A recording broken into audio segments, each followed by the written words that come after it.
On the basketball insert, you will find options to enter specific items for home and guest teams along with general in-game information. Let's review these buttons.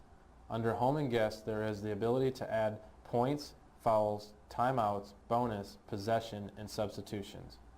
The home and guest score +1, score +2, and score +3 keys are used to increase the team score, and the score -1 key is used to decrease the team score. Pressing the appropriate score key to change the score for the home or guest team. The LCD shows which key was pressed and the new value for the team score of the corresponding team.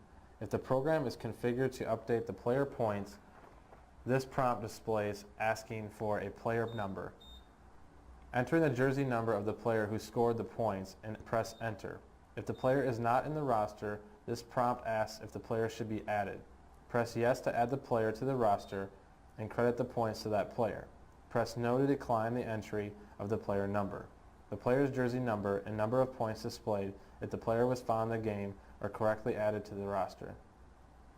Press the home or guest team fouls +1 key to raise the number of team fouls for the corresponding team. The number of team fouls stop increasing on the scoreboard at the number of fouls configured for the 2-shot bonus. If the program is configured to update the player fouls, this prompt displays asking for a player number. Enter the jersey number of the player who made the foul and press enter. If the player is not in the roster, this prompt asks for if the player should be added. Press yes to add the player to the roster and credit the foul to the player. Press no to decline the entry of the player number. This message displays when the answer to the previous prompt is yes and the roster is full. The player's jersey number and the number of fouls display if the player was found in the game are correctly added to the roster. Please note if a player number is not entered, the fouls will not be displayed. The bonus settings configured in the Edit Settings section of the menu are used to turn on the bonus indicators when those levels are reached for the team fouls. This will happen as team fouls are increased to those levels. For manual operation, to turn on the bonus, press the home or guest bonus key to turn on the one-on-one bonus indicator for that team. Press the home or guest bonus key a second time to turn on the 2-shot bonus indicator for that team. Press the bonus key a third time to turn off both indicators. When the home or guest individual sub key is pressed, this prompt asks the jersey number of the player entering and leaving the game. Enter the jersey number of the player entering the game on the number pad and press enter. Enter the jersey number of the player leaving the game on the number pad and press enter. There are a couple of messages that could be displayed after selecting the individual substitution. The individual sub-home sub OK message is displayed if no errors are found. The individual sub-home sub not made is displayed if the player is already marked as in or the player coming out of the game is not marked as in. When a mass substitution takes place, there is a button to assist with quick entry of the player's numbers. Select the mass sub button. After the home or guest mass substitution key is pressed, the LCD will display a message asking for the first of the 5 player numbers that are going into the game. Enter the jersey number on the number pad and press enter for each of the 5 players. The mass sub-home sub OK message is displayed if no errors are found. The home and guest timeout keys are used to reduce the number of timeouts remaining and to start the timeout clock. The scoreboard indicator is turned on when the type of timeout is selected, full or partial. The scoreboard indicator is turned off when the timeout clock expires or is stopped. Only the types of timeouts that were configured in the Edit Settings function are displayed on the LCD and available for selection. The up and down arrow keys can also be used to select the full and partial timeouts.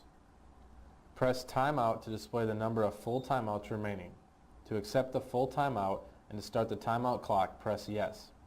Full timeouts decrease. To decline the selection of the full timeout, press No.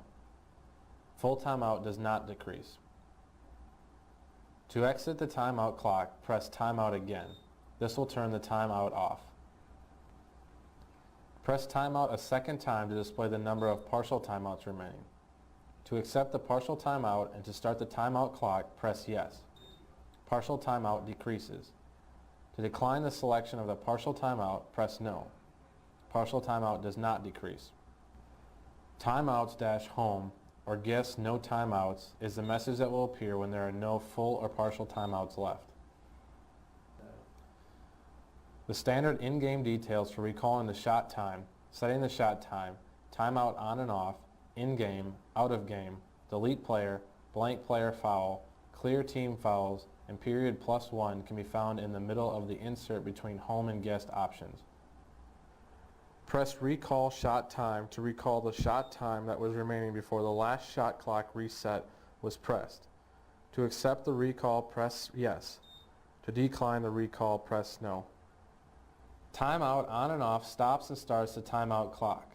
The length of both the full and partial timeouts can also be changed when the timeout clock is stopped. Only the timeouts configured in the Edit Settings function are displayed on the LCD and available for selection. The up and down arrow keys can also be used to select the full and partial timeouts. Press Timeout on/off to display the configured time for full timeout length. To accept the full timeout length, press yes. To decline the selection of full timeout length, press no. Press Timeout on/off a second time to display the configured time for partial timeout length. To accept the partial timeout length, press yes. To decline the selection of partial timeout length, press no. Press Set Shot Time to display the current shot clock time length. To accept the current shot clock time length, press yes. To decline the selection of the current shot clock time length, press no. Use the keypad to enter the new time in minutes and in seconds and press enter. Press Set Shot Time a second time to display the configured time for Shot Clock Reset 1 length. To accept the Shot Clock Reset 1 length, press yes. To decline the selection of the Shot Clock Reset 1 length, press no. Use the keypad to enter the new time in minutes and in seconds and press enter. Press Set Shot Time a third time to display the configured time for Shot Clock Reset 2 length. To accept the Shot Clock Reset 2 length, press yes. To decline the selection of the Shot Clock Reset 2 length, press no. To change the Shot Clock Reset 2 length and to set the shot clock, enter the new time in minutes and in seconds on the number pad and press enter. The configured time of the shot clock is set using the Edit Settings function when a new code is selected. When the home or guest player key is pressed, this prompt asks the jersey number of the player to be edited. Enter the jersey number on the number pad and press enter. If the player is not in the roster, this prompt asks if the player should be added. Press yes to add the player to the roster. Press no to decline the entry of the player number. If the player is found, the player's game status and statistics can be changed. To change a player's statistics, use the up and down arrow key to select the player from the list. Use the left and right arrow keys to select the statistic to be changed. The third step is to enter the correct number for the selected statistic on the number pad and press enter. Press clear to exit the menu and return to the game. To delete an incorrect player from the roster, press player, then use the keypad to enter the player number and press delete player. Press yes to remove the player from the roster, press no or clear to decline the deletion process and return to the game.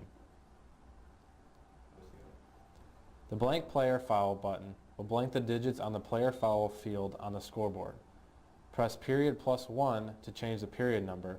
The full and partial timeouts and team fouls are automatically reset at halftime.